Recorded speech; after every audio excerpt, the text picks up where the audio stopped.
Pastor Praveen పగడాల మృతిపై నిజాలు నిగ్గు తేల్చేందుకు పోలీసులు దర్యాప్తు ముమ్మరం చేశారు. ఇందులో భాగంగా ఇప్పటికే ఇద్దరు ఫోరెన్సిక్ నిపుణులు ఘటనా స్థలాన్ని పరిశీలించారు. డీఎస్పీ స్థాయి అధికారి ఆధ్వర్యంలో విచారణ నిర్వహిస్తున్నారు. ఈ కేసు విచారణ కోసం 5 ప్రత్యేక బృందాలు రంగంలోకి దిగా. ఇప్పటికే ప్రవీణ్ ప్రయాణించిన ఏరియాల్లో పోలీసులు ఎంక్వైరీ చేస్తున్నారు. మొత్తం అన్ని చోట్ల సీసీటీవీ ఫుటేజ్ని పరిశీలిస్తూ ఉన్నారు క్షుణ్ణంగా.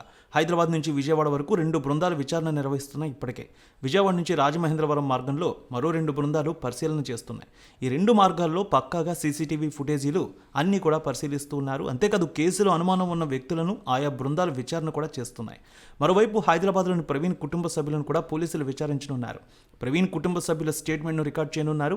ఈ కేసును ప్రభుత్వం చాలా సీరియస్గా తీసుకుంది. ఈ నేపథ్యంలో సీఎం చంద్రబాబు కేసు దర్యాప్తు వివరాలను ఎప్పటికప్పుడు డీజీపీని అడిగి తెలుసుకుంటున్నారు కూడా. మరోవైపు ప్రవీణ్ మృతిపై తూర్పుగోదావరి ఎస్పీ కీలక ప్రకటన చేశారు. కేసు దర్యాప్తుపై వదంతులు వ్యాప్తి చేస్తే కఠిన చర్యలు తీసుకుంటామన్నారు. విద్వేషాలు రగిల్చేలా, మతపరమైన అవాస్తవాలు ప్రచారం చేయొద్దని వార్నింగ్ ఇచ్చారు. శాంతి భద్రతలకు విఘాతం కలిగించేలా సోషల్ మీడియాలో పోస్టులు పెడితే కేసులు ఖచ్చితంగా నమోదు చేస్తామని స్పష్టం చేశారు. ఇక ప్రవీణ్ మృతిపై ఆధారాలు ఉంటే 944079 96620 ఈ నంబర్కు సమాచారం ఇవ్వాలంటూ ఆయన సూచించారు. పాస్టర్ ప్రవీణ్ పగడాల మృతిపై నిజాలు నిగ్గు తేల్చేందుకు పోలీసులు దర్యాప్తు ముమ్మరం చేశారు.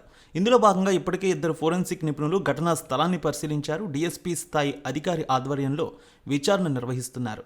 ఈ కేసు విచారణ కోసం 5 ప్రత్యేక బృందాలు రంగంలోకి దిగా. ఇప్పటికే ప్రవీణ్ ప్రయాణించిన ఏరియాల్లో పోలీసులు ఎంక్వైరీ చేస్తున్నారు. మొత్తం అన్ని చోట్ల సీసీటీవీ ఫుటేజ్ని పరిశీలిస్తూ ఉన్నారు క్షుణ్ణంగా. హైదరాబాద్ నుంచి విజయవాడ వరకు 2 బృందాలు విచారణ నిర్వహిస్తున్నాయి. ఇప్పటికే విజయవాడ నుంచి రాజమహేంద్రవరం మార్గంలో మరో 2 బృందాలు పరిశీలన చేస్తున్నాయి. ఈ 2 మార్గాల్లో పక్కాగా సీసీటీవీ ఫుటేజీలు అన్నీ కూడా పరిశీలిస్తూ ఉన్నారు. అంతేకాదు కేసులో అనుమానం ఉన్న వ్యక్తులను ఆయా బృందాలు విచారణ కూడా చేస్తున్నాయి. మరోవైపు హైదరాబాద్లోని ప్రవీణ్ కుటుంబ సభ్యులను కూడా పోలీసులు విచారించనున్నారు. ప్రవీణ్ కుటుంబ సభ్యుల స్టేట్మెంట్ను రికార్డ్ చేయనున్నారు.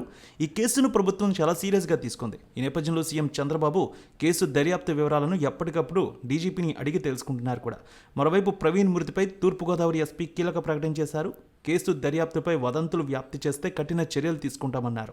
విద్వేషాలు రగిల్చేలా, మతపరమైన అవాస్తవాలు ప్రచారం చేయొద్దని వార్నింగ్ ఇచ్చారు. శాంతి భద్రతలకు విఘాతం కలిగించేలా సోషల్ మీడియాలో పోస్టులు పెడితే కేసులు ఖచ్చితంగా నమోదు చేస్తామని స్పష్టం చేశారు.